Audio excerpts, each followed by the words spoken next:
will shift and be able to use live streaming. Now, I invite you to read much more about him there in our programs for the day, but I just wanted to lift up. You see that he's been highlighted by Ebony Magazine as one of the 100 influential Americans. He's been highlighted by Jet Magazine, and he has been lifted up by all of the black journalists across this country. He's a member of the Alpha Phi Alpha fraternity. And I'm so glad to share. We have a common thing. And Brother Tafik, you appreciate this. And Brother Kevin and Reverend Glenn and all my other golf buddies. He's an avid golfer. I like that. Something about that I like. So we were just chit-chatting and finding out that Tiger Woods is in the lead of the British Open right now. Now we say, why do I mention that? Well, that brother has been an ambassador. As a black man playing a game that they kept us out, didn't want us to play. And because of that, he is a man who's been kissed by the sun, who they had written off. And God has brought him back, giving him strength, giving him courage, and to be on foreign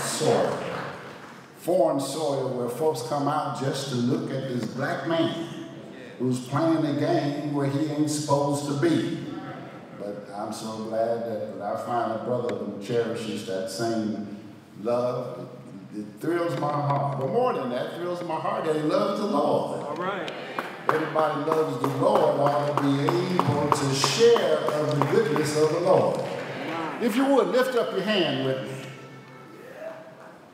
and say, Brother Martin, speak the word. Speak the word. Amen. After our men shall come and share with us, the next voice you should hear is our brother who's going to speak the word today in the person of the Brother Roland Martin. Let's give God a hand clap of praise.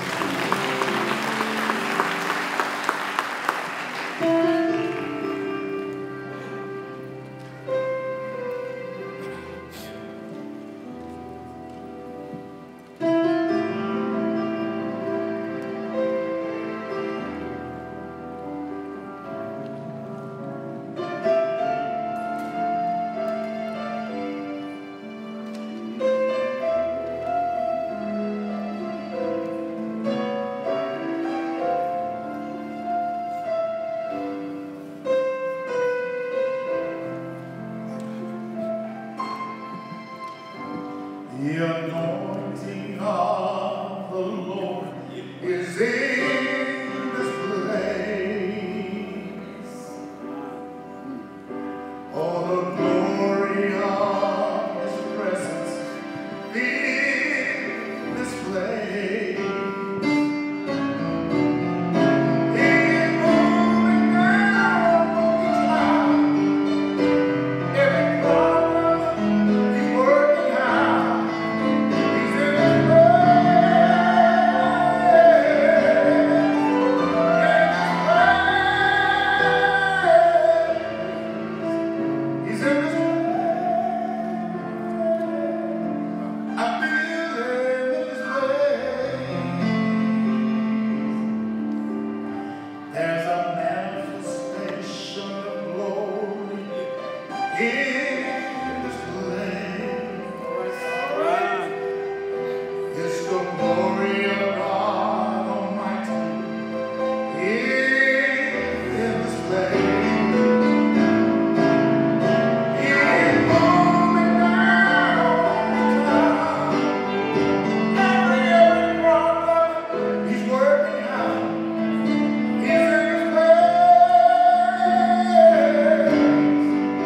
Yeah.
good morning.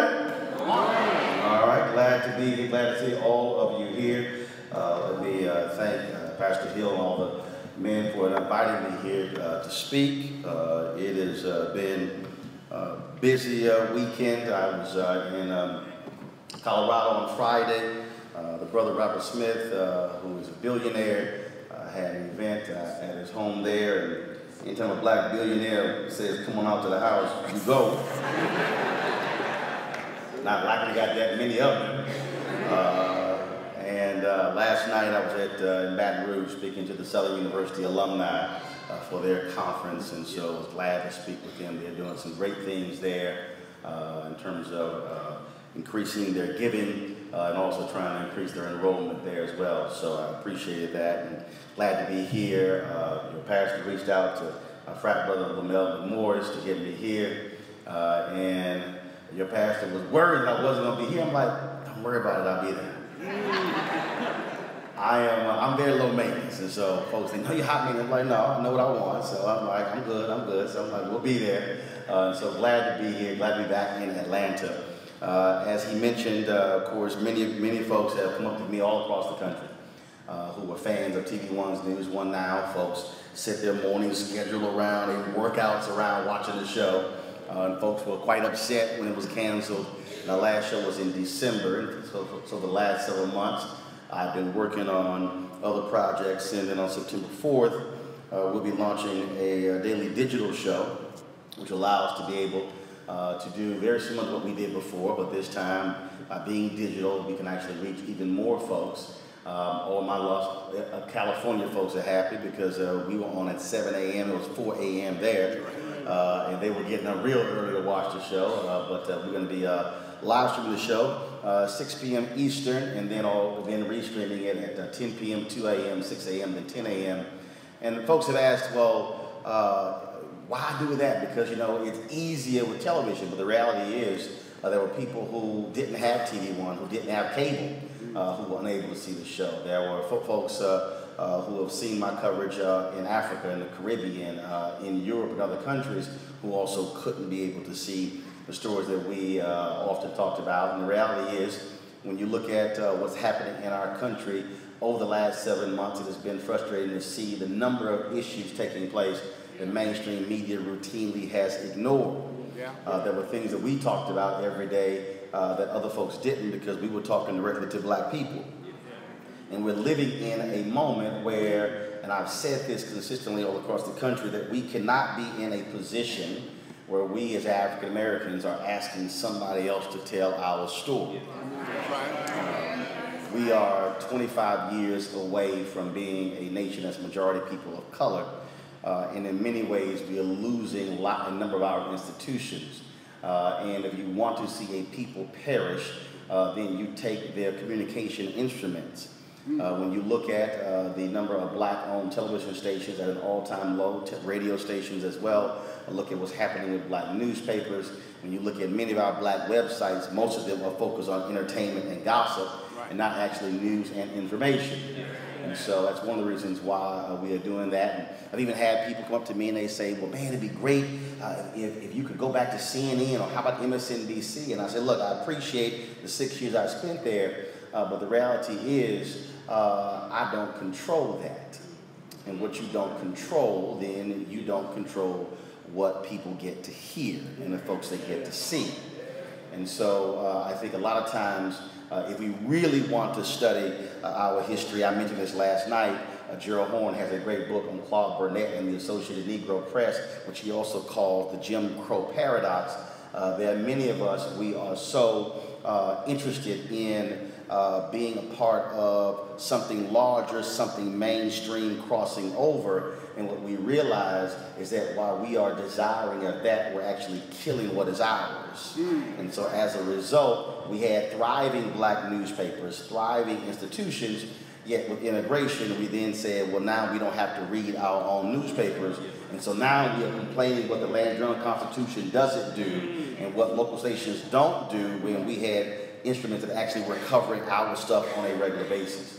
And so when we launch Roland Martin Unfiltered September 4th, we'll be doing that. You can go to RolandMartinUnfiltered.com and get more details, join our fan club as well. because here's the other piece which is important, is that we also have to fund our own initiatives.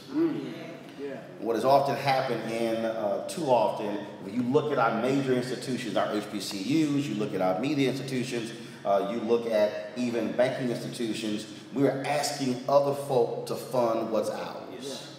And then we wonder why they dry up. Yet when we fund what is ours, that's how they would remain strong. I had a conversation with the new Supreme Alpha Kappa Alpha. They honored me at their recent boule, and she told someone, she said, the difference between the Divine Nine fraternities and sororities is that they don't ask corporate America for money, they fund their own. Now see, I know that's a little rough for some folk in here, because you're hearing that, and let me repeat that again. They don't ask corporate America to fund their programs, their members fund their own. Yeah, that's right. The only reason the black church has been able to speak truth to power is when we fund our own. We cannot be in a position moving forward where we're asking somebody else to fund our freedom. Somebody else can't fund your freedom if those are the very people who are keeping you from freedom. And so we must be mindful of that. And so, again, I look forward to that and look forward to coming back here. Let me get right to the task at hand. Earlier, the scripture was read, so no need to go over that again, but I do want you to bookmark that. And so I was contemplating what I want to talk about. First of all, I don't write speeches, I don't write sermons. God simply gives it to me, and I just go from there. And so as I was on the plane, thinking about what I wanted to say, what kept coming back to me was this: America is in need of a spiritual realignment. America, and for the purpose of this, I'll say including black America, is in need of a spiritual realignment. And let me be clear, there's nothing about cars that I care for. It's a vehicle to get me from one place to the other. I really don't understand people's fascination with cars. There's some folk who will wash their car every single day. I went a year without washing my Navigator and did not care because it did not do anything for me to get me from one place to the other. I remember growing up and my brother and I, we had a Hyundai. We were in college. We went to Texas A&M together. And he said, man, check the oil. I was like, what? And so he's like, look, you got to know how to check the oil. I said, no, I'm going to make enough money so somebody else can check the oil. That ain't what I do, okay? I know my gifts, okay? If you can't set up your phone, you can't take a selfie, you can't set up your DVR, I got that. I don't do cars. That ain't what I do. And the reason that's important now my wife, on the other hand, she loves all that stuff. She goes to Home Depot and is happy.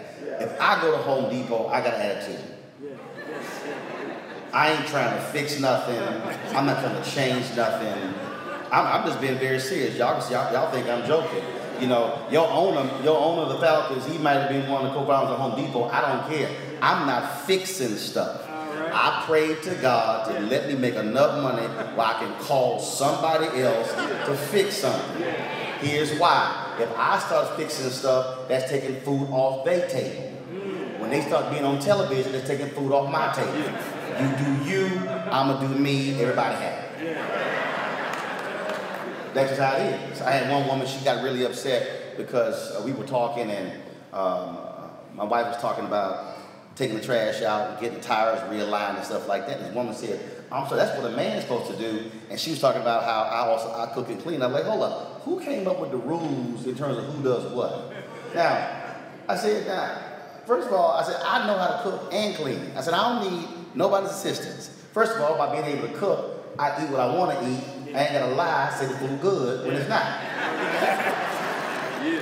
Two, my daddy taught me how to wash clothes. My own clothes. I don't need your help. In fact, my wife has washed a couple of things of mine, stuff shrunk. I said, look, I need you to stay away from my clothes. All right. You just go ahead and do all the other stuff you do. So she likes that car stuff. I don't.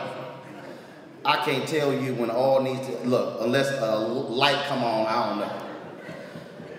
So one day we were actually coming back from vacation and we were in the car, we get in the car, and I got the radio up and I'm jamming. She said, turn the radio down. I'm like, for what? What's the problem? And so we're in the car, she goes, oh, I think the back right tire's flat. I'm like, got me?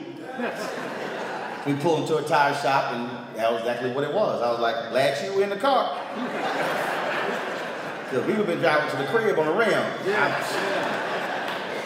Sorry.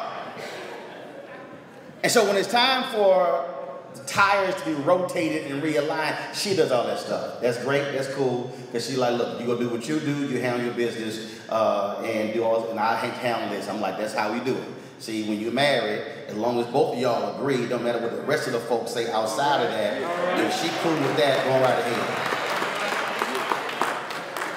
But the interesting thing about a tire realignment is that even though you could still drive the vehicle,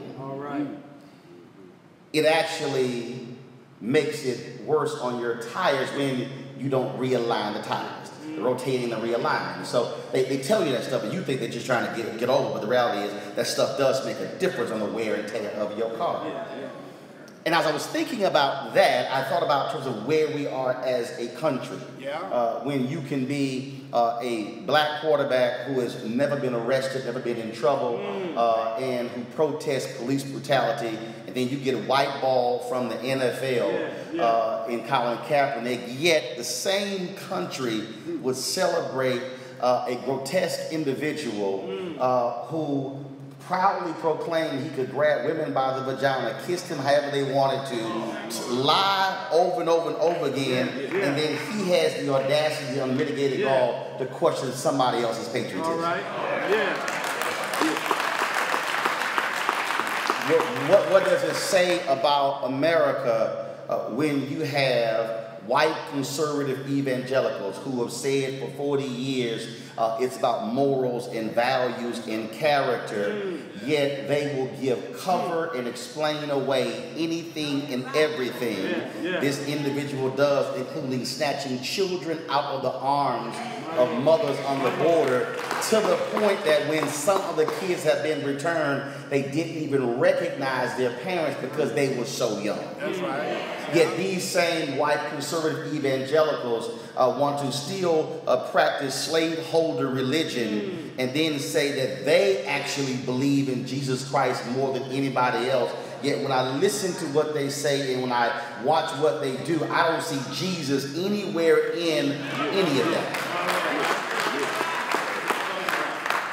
When I see certain white female pastors who actually made their name and their money are preaching to black people, align themselves with somebody who has an agenda and does not speak to black people, and then give cover to that particular person, all I'm saying is you better be real careful of prosperity pimps who simply are coming in the black pulpit trying to tell us what is needed, when in reality their true colors will be shown. Some of y'all, when you get home driving, it's gonna hit you, prosperity pimps. It's gonna hit you with the Lord. It says something about a country when we say, God bless America, we wave the flag and we play the anthem, yet when you look at our public policy, they're using voter suppression tactics to keep folks from actually voting. How can you have white conservative Christians praise a party that is against folks from voting on Sunday? Because they say they care about souls, but they can't stand when souls to the polls happens during election season. See, what I'm trying to get you to understand is that there's always been two Americas. The one America that's on a sheet of paper and the one America that's in reality. And see, for many folks who don't look like us, they live in that fictitious America that is based upon how everything is great, everything is wonderful. Yet those of us who are African American for 398 and a half years, we have experienced another kind of America that's not quite the same. See, they get excited when somebody who's orange yells, "Make America Great Again." When if we really wanted to nail them down and narrow that down to say exactly what decade are you talking about when you said America was great, I can probably show you it wasn't too great for folk who look like that. Yes, all right. But see, it's not just folks who are white conservative evangelicals. It also applies to those of us who are African American, because when we talk about who is in need of a spiritual alignment, I can show you all across this country any number of churches that have opened their doors on Sunday and literally the walking dead has walked in, praised in dead pews, preached from dead pulpits, and then walked out to dead cars to go back home to dead houses. Oh, I know that make a lot of y'all uncomfortable. Let me be real clear. Okay, my wife, Reverend Jackie Hood Martin, she was ordained 24, 5 years. She went to seminary. She got all the papers, all that sort of stuff. God has given her a great spirit of comfort. She can pray with you. She can lay hands on you. She can talk to you. She can counsel you. That ain't me. God has given me a spirit of discomfort. My job on television and newspaper on the radio to make folk uncomfortable. When you see them squirming across from me, there's a reason Fox News don't call me, because they know how I roll. See, some of y'all have that look right now of folks who like debate on television. Some of y'all real uncomfortable right now. Some of y'all do what I call a butt dance, when you're in that chair, they get a little heated, and you start moving, and you really want to get up and leave right now, but you don't want to get called out, because then I will call y'all asking where you're going. So I'm just letting you know right now, it's going to get a little uncomfortable in here. I might be, as Freddie Haynes say, bowl down your alley, sit in your pew, but it's all good. The pain going to be over real soon. Because see, I want you to understand that God has given me the spirit of discernment, and then when I walked in here, and when I saw certain folk, when Joshua was singing, when the men were singing, some folks were not budging. That's right. See again, when the previous folks who were speaking, they were talking about praise with every fiber of your being, with your mouth and your body. There were some dead bodies in this room. See, I'm just trying to let you know, see, it's a little hard for us to talk about what America needs to do and what needs to happen when it comes to the church body, when the church body also is unwilling to get outside of its rigid position and then not step outside of the church house. Oh, I know that some folks are like, why did I have to come to church this Sunday to hear this speaker? Because see, it bothers me when a whole lot of folk come up to preachers and say, Pastor, it sure would be nice if you could talk to this person on my job, and you somehow want the pastor to drive to your job, have a conversation with your co-worker, when it's your responsibility to disciple them and invite them to church. And I want you to ask yourself the question, how many of you, if you really want to be honest, raise your hand. How many of you have actually in this month invited at least one person to come to this church every Sunday? That's all I'm saying.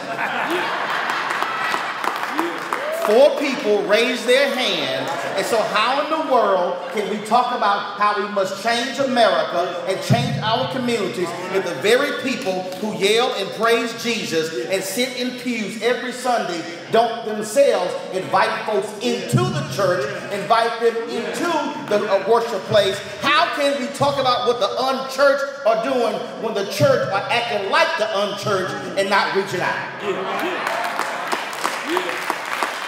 See, I know it's a little uncomfortable, because see, what happened was everybody read this scripture where it says, if God is for us, who can be against us? And see, we all say that, and it's all great. We think it's wonderful. But see, we don't like reading what happened right before that. Yeah, that's right. Because the sentence right before that says, what then shall we say in response to these things? Yeah. Now, when you see that in verse 31, then you got to go to what was said right before that. That's right. Where it says, and we know that in all things God works for the good of those who love him, who have been called according to his purpose. For those God foreknew, he also predestined to be conformed to the image of his Son, that he might be the firstborn among many brothers and sisters. And those he predestined, he also called. Those he called, he also justified. Those he justified, he also glorified. See, that's what was said right before, if God is for us, who can be against us? See, a whole lot of us want God to be for us, but we don't want to do the work that's required to actually operate in the Spirit of God. We want God to somehow have our back, pay our bills, pay our mortgage, fix our marriage, fix our children, but then we don't want to actually operate in His will. You don't have to say preach, I can say it myself. Because see, you can't understand Romans 8:28 unless you go up earlier in Romans. It says right there in Romans 8:14, for those who are led by the Spirit of God are the children of God. All right. Yeah. For those who are led by the Spirit of God. Which means that you can't say, well, if God for us, who can be against us, if you're not operating in the Spirit of God? You got to really ask yourself, how am I operating in the Spirit of God when I leave this church on Sunday? Am I actually operating in the Spirit Sunday afternoon? Am I operating in the Spirit Monday, Tuesday, Wednesday, Thursday, Friday, Saturday? How am I operating in the Spirit?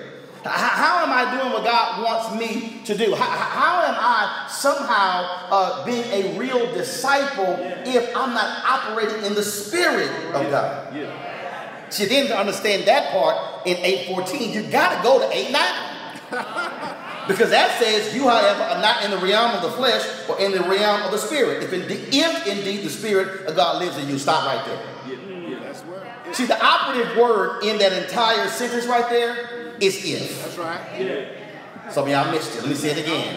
You, however, are not in the realm of the flesh or in the realm of the Spirit if indeed the Spirit of God lives in you. That two-letter word changes the whole thing. If indeed the Spirit of God lives in you. What that means is that ain't guaranteed. See, a lot of us have been baptized. A lot of us have been Christian. A lot of us come to church and we say that, well, I love Jesus. I know Jesus. I'm a Christian. I don't need nothing else. But the question is, does the Spirit live in you? All right. See, if you really want to answer the question, okay, because again, you can fight this all you want to, but there are some folks sitting in these pews right now. You got another spirit going on right now. And that's why some folk don't necessarily want to speak to you because you give it off that spirit. I told y'all it ain't going to be comfortable.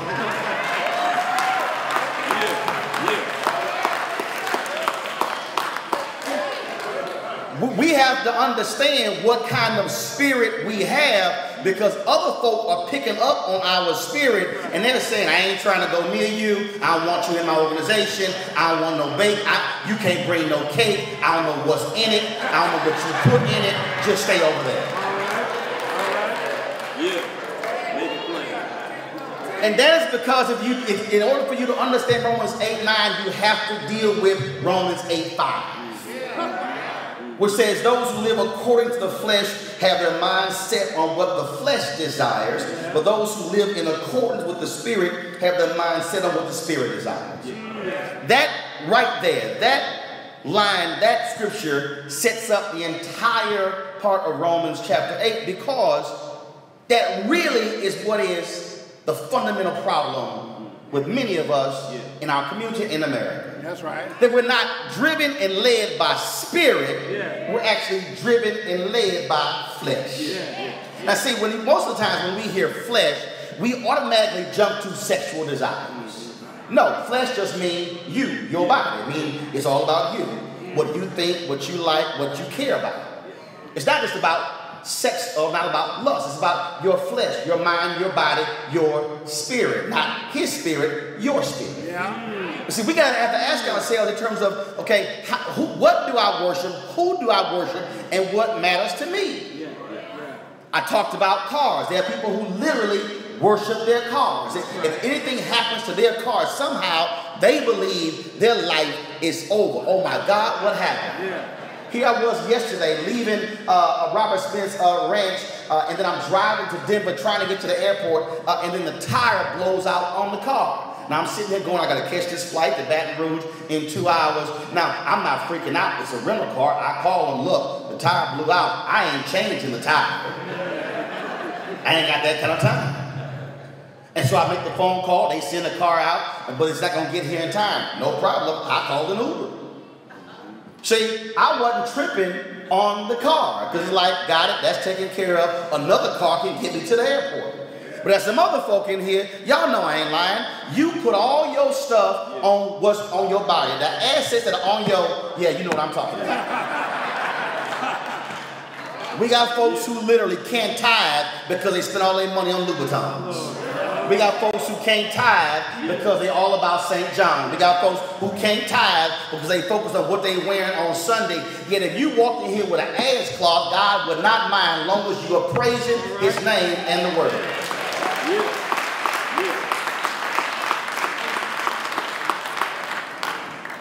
America really does need a spiritual realignment.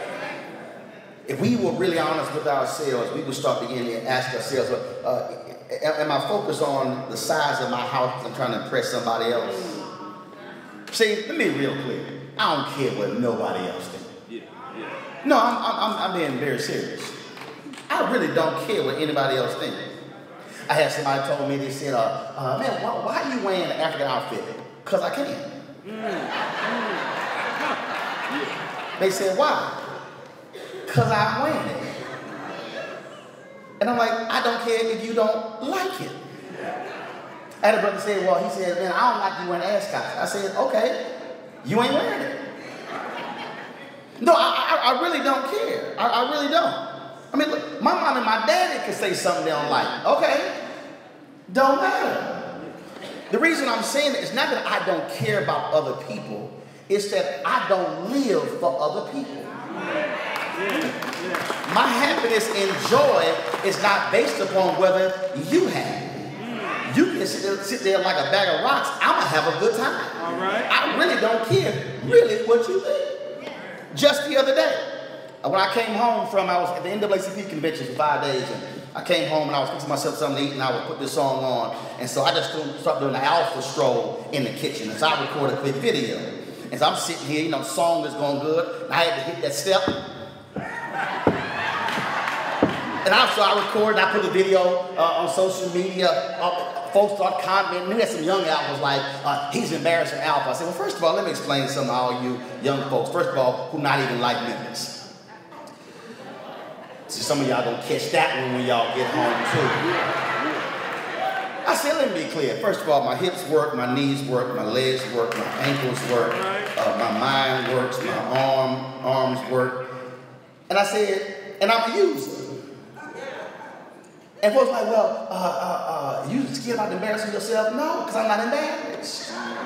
Because first of all, I was flowing very well. And so folks would comment, it got like 250,000 views on Instagram and Facebook. And I had to explain to people, I don't understand where we got this concept that somehow when you get 40 or 45, I'm 49, 50 in November, that somehow you can't dance. I said, let me be clear. As long as my stuff works, I'm a dance.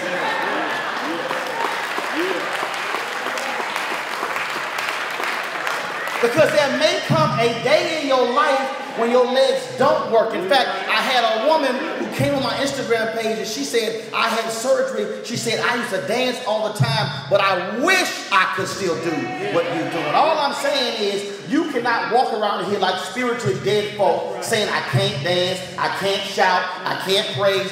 What they gonna think about me on the other side of the church? I really don't care. Let her sit over there, judge you, get mad at you.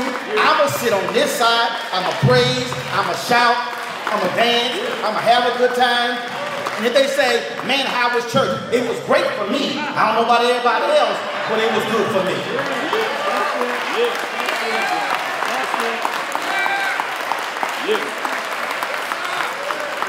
See, you can only think that when your spirit is properly aligned. See, it says again right here, it's not just me, for those who are led by the Spirit of God or the children of God.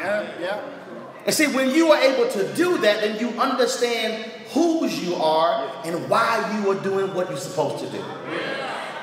See, I'm not, the pastor mentioned, I'm really not worried about when folks go say, man, you know what, I don't know if you really should say that, because some people, your bosses may not like it. I say, well, that's fine, because the reality is, I know if I'm speaking in truth, and if I'm speaking in power, that I'm doing exactly what I was destined to do. I'm operating in His will, not mine, but in His will. See, that's why people still come up to me, and I haven't been on CNN in 5 years. I've been on one time in 5 years, and people stop and say, "You the brother from CNN?" Literally, I have not. I've been on that one time in 5 years. Brother said, "You the brother from CNN?" Because see, he is remembering something that I said a long time ago that still left an impact in his life. Amen. And the reason that's important is because when I was there, I was doing exactly what I was destined to do. See, there are some people who are out there, they are begging and hoping and pleading that they will somehow get picked up and be on one of these networks, when that's not what it's all about. See, earlier I said why I'm launching my own initiative, because see, what people don't realize, see, when you turn on television now, and when you see Angela Rye, and when you see Paris Denard, and Michael Singleton, and Paul Butler, and David Swirlich, and when you see Lauren Burke, when you see all these different people, you are seeing, when you see Scott Bolden, D.T. Weldon, Monique Presley, you literally are seeing black folks who I put on TV first. Follow me here. Without the black platform, they would have not had an opportunity to show what they can do.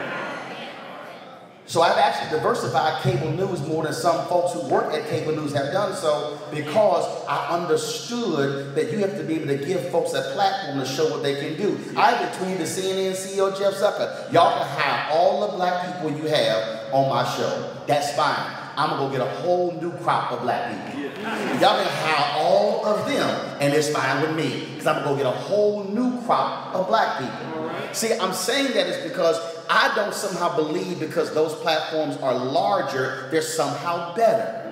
They're just simply larger. And so my deal is, if you're operating in His will and in His grace, He will provide for you while these things are happening. You see, folks were telling me when the show got canceled, "Oh, what you going to do?" I said, well, first of all, I'm fine. They still got to pay my contract. And then, of course, when they offered me a contract and I turned it down, I said, guess what? I have some other things that are happening, because offer me a better contract. See, understand, I'm not worried about even where I live right now. First of all, the house that I bought in 1999, I still own. It's paid off. My parents and my sister live in that particular house. I ain't got no problem downsizing my lifestyle. I ain't tripping on cars, I ain't tripping on clothes, because guess what? I ain't got no credit card debt. I don't owe nobody. My cars are paid for, and so I have the freedom and flexibility to go wherever I want, do what I do. And if I got to move into an apartment, Roland is good, because you know why? I know how to be happy in an apartment. I've been in 10,000 square feet, 5,000 square feet, 2,500 square feet. It don't matter, because I'm not living a life based upon what somebody else thinks. When we begin to return to that state of mind, living in the Spirit, God will provide, and all of a sudden things begin to change. I absolutely believe that when we look at our communities right now, we operate in this sense that somehow we are broke and destitute, when that simply is not the case. There has to be a realignment of our spiritual priorities. When I run into my man John Hope Bryan, who recently got married, founder of Operation Hope, was telling a story how these 3 young brothers in Los Angeles were arguing back and forth. And John said, well, this is what I'm going to do. John said, I'm going to give you $200 and you $200 and you $200. Y'all can decide what y'all want to do with that. And so they were arguing about shoes, and so, one brother, he wasn't wearing Nikes and things along those lines. And this young brother, and the 2 young brothers said, man, I'm going to go buy these Jordans and buy this. Man, I don't know what you're doing. And they were dogging the other brother. And so John tried to intercede by saying, wait a minute, hold up. He said, y'all need to back off the bump. And the other brother said, no, Mr. Bryan, it's good. I want them to go buy those Nikes, because I'm going to take my $200 and go buy some Nike stock. So I need fools like them to keep buying shoes for my stock to go up. See, that brother had a totally different view of what was important. He wasn't concerned with the Nike pair of shoes. He said, I'm going to buy the Nike stock, and I'm going to make more money, because the shoes going to wear off, and they're going to be old in about a year. realign how we look at things. Realign how we look at things right now in terms of, again, what we begin to acquire and what we begin to own. See, to be perfectly honest, I'm sick and tired of black people all across America complaining about gentrification. Do you know why I'm tired of that? Because the reality is, in many of the places where we live, we used to own those homes. And what happened was our mothers and fathers and grandparents, aunts and uncles, as they began to die, handed that land over to us. But many of us didn't want to live in those places, so therefore we sold those places. And now we're complaining that somebody else is buying it. I've been saying for the longest, why are we complaining about gentrification if they know the land's for sale? We know the land's for sale. Why aren't we buying the very land that's ours, and then therefore we can develop and own it and control it? It was just here in Atlanta a few months ago where a group of African Americans launched a real estate fund where they raised $9.7 million in 7 days. They said we are going to begin to acquire things. That's a realignment of one's priorities. See, I want us to begin to change our view because during the stand I said earlier, 2043 will be America as a nation as a majority of people of color. Which means that we don't have time to continue playing games because what will happen when we have demographic numbers but then have no power? See, I get folks who come to me and they say, well, I don't understand why you support charter schools. I said, because first of all, I support anything that's going to educate our kids. It can be charter, public, private, magnet, homeschool, online school. If it works, I'm down with it. Then they say, well, that's going to kill traditional schools. I said, no, traditional schools are killing many of our kids' brains by putting them on suspension. I said, by not teaching them, by graduating them and they can't read. I said, I simply cannot defend failure. See, that is a realignment of one's priorities. I simply can't operate anymore where we sit around, complain and whine about what should happen, what could happen, and not do something about it. There's a desperate need for a spiritual realignment. Now, how do you begin to realign yourself? First of all, you got to accept the reality that you are not in control of your destiny. Why do I think there are a lot of us who are walking around right now spiritually dead? Because you are living a life where you have been operating outside of His will. You have married folk you were not supposed to marry. You have moved into houses you were not supposed to move into. You have bought things you were not supposed to buy. In fact, you might be at this church and you ain't supposed to be here. No, let me explain that.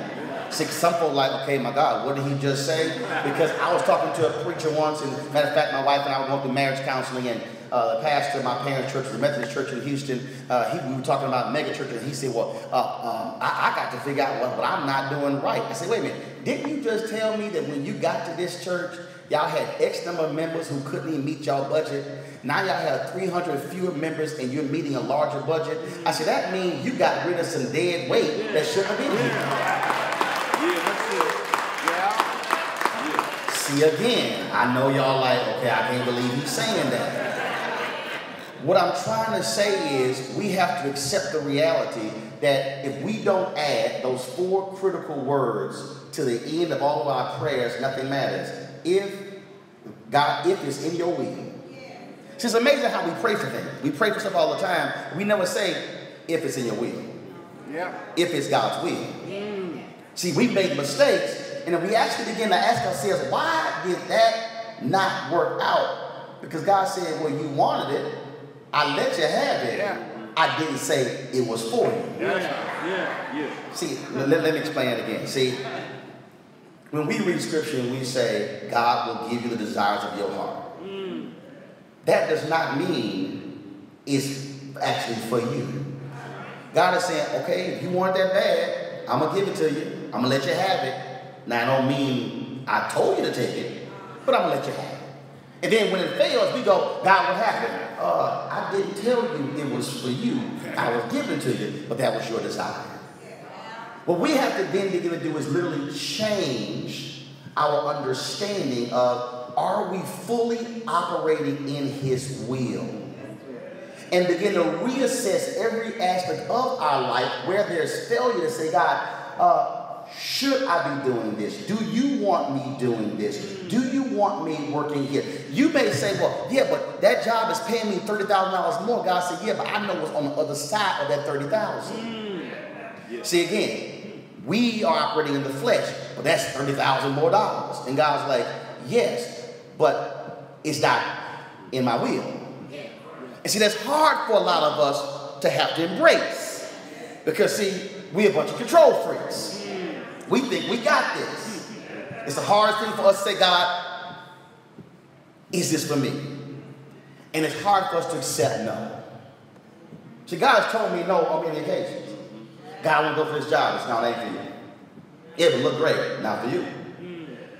God, I want to date this person. No, she ain't for you. She's nice, she's wonderful, but she ain't for you. This is who I have for you. Why? Because see, I know what's going to happen 10 years from now. You can't see what's going to happen 10 years from now. So I'm going to position you right now to be with somebody who can handle that thing 10 years from now. Because if you get with this person, she can't handle what's going to happen 10 years from now. So therefore, you're going to have more heartache. So if you listen to me, I'm going to properly align you with somebody. But if you want to go your own way, knock yourself out. There are decisions that churches have made. We're going to build us a new facility. God's like, no, you ain't ready for that. But no, we're going to build a new facility. Okay. Then folks go broke and they struggling. It's like, I tried to tell you not to build a facility. But see, we thought because we prayed over it, that something was supposed to happen. God's like, no, you didn't do it in my will. Yeah. All right. See, Roland speaks to that.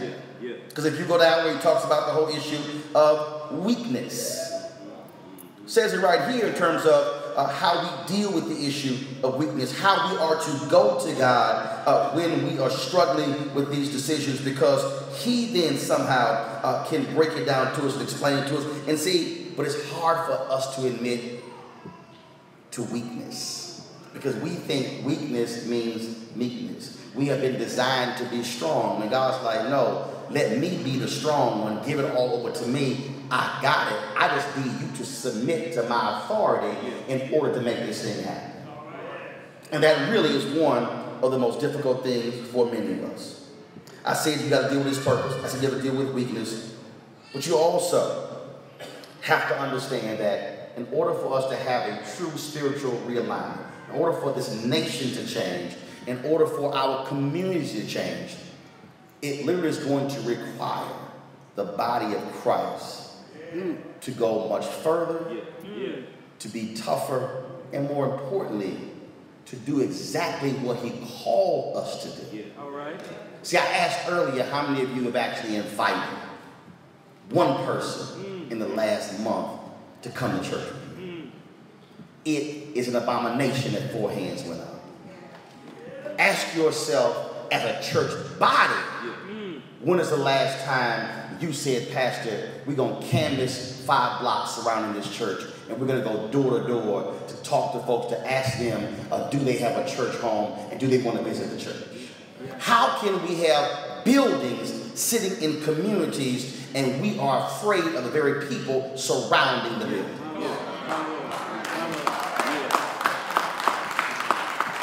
How can we say Atlanta must change, Georgia must change, America must change, if church folk are afraid of driving in to talk to anybody driving into a place, and then we in a rush to get in our cars to leave a place? So then the question is, why are you here? Because if you are unwilling to talk to the very people where the church building is, then you are losing sight of really what this is, because church is not about the building. This is simply the place where we can actually meet. We should be, as the body of Christ, going outside and touching people and talking to people and reaching out to people in a very different way. While I've been sitting here talking to you, we've been live streaming on Facebook, YouTube, and Periscope, because there could be somebody of the 2 million people who follow me who doesn't go to church, who doesn't believe in God, who could somehow be touched by the word, and all of a sudden, because they turn on that phone on this very day, their lives could be changed. That's also disciple.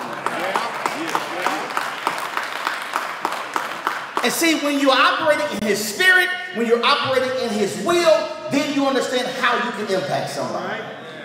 So years ago when I was running Tom Jordan's website, blackamericaweb.com, when we launched the site, I was a founding editor. I came on 2 weeks after they launched the site. And the first thing I say is, you can't have a black website and you ain't got a faith channel. I said, that just don't go together. So I created our faith channel. Yeah. And so then one day, I wrote a piece. I can't even remember what the piece was. And I got an email from a woman, and she said, for months, I've heard Tom every morning talk about blackamericaweb.com. And I've gone to the website at different times, but she said, but on this day, I decided to go to blackamericaweb.com. And then on this day, I clicked on this column that you wrote. And she said, and I read this column, and she said, I now realize that God has a purpose for my life. And I'm reading this email and I'm saying, wow, I really appreciate that. But I'm reading it further and she says, no, you don't understand. See, she said, I had already decided to kill myself. She said, I had chosen how I was going to kill myself. I chosen when I was going to kill myself. See, but it wasn't until reading this that I now understand that God has a purpose for my life, and now I'm ready to operate in His will to move forward. Yeah. Now see, whenever I say that, folks are like, oh my God, that's great and wonderful. See, no, the real issue is not what she said. It's that when God gave it to me to write, I did not procrastinate, and I actually wrote it and I posted it. Yeah. Not only that, had I not even put the faith channel on the website, there would not have been a place for the very thing that I had written. So had I not been operating in His will, there would not have been a faith channel. Had I not been operating in His Spirit, I would not have written what He told me to write. Had I not been operating in a moment where He was leading and guiding me, I could not have written what she read on that very day, and that woman could have taken her life. Do understand, when you decide to operate in the Spirit and operate following Him, listening to Him, letting Him guide you, and then you can somehow impact somebody's life where they just choose to live, not kill themselves. They may choose to join church. They may change how they raise their family. You might save marriages. You might change people's lives if you are willing to get off of your Christian loving butt and do the hard work that is required, because you cannot read about the disciples who went out talking to people, touching people, praying with people, if you're sitting in the church building doing nothing. You can't talk about the woman with a blood problem who touched Jesus, because had Jesus not walked among the people, she could not have touched him. And so ask yourself the question, how are you walking among the people? How are you talking to the people? How are you discipling? Don't wait for the pastor to present a program. Don't wait for him to present an initiative. You as the body of Christ have the power, have the knowledge to say, Pastor, we as the body are going to do this. We are going to go out in the community. Pastor, you can stay at home. We got it. Deacons, you can stay at home. We got it. We have got to somehow change this thing with pulpit to pew. And as Ella Baker said, it's pew to pulpit. We can change and realign America when the children of God act like the children of God.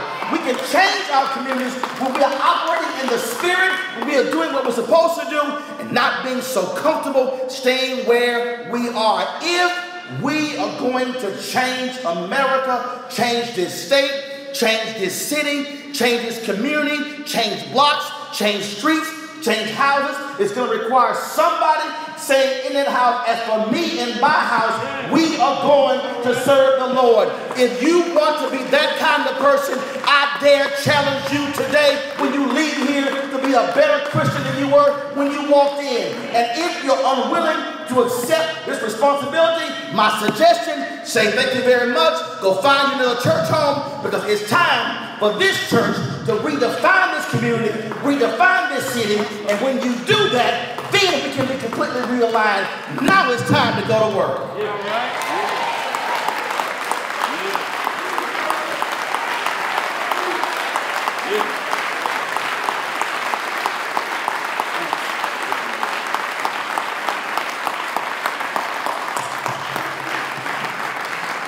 Amen. Let us remain standing. At this time, we'd like to open the doors of the church. If there's anyone who has never united with God or wants to unite with this church, we invite you to come now, that you might be in the fellowship of God, that you might be able to do what He has called you to do in your life, that you may operate in the power of the Spirit and do what God has called you to do. Won't you come?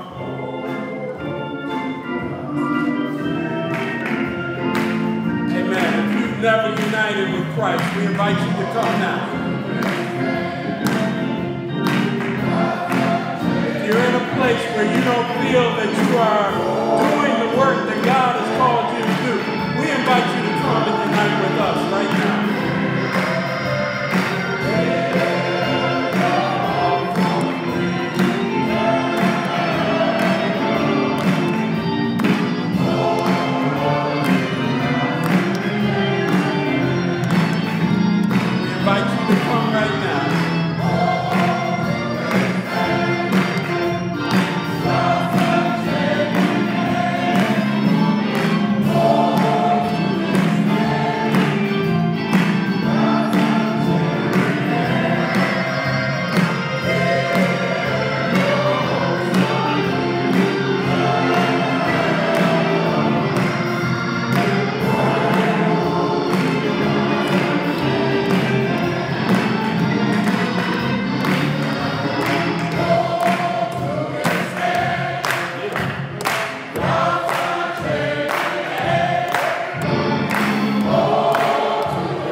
What's your name?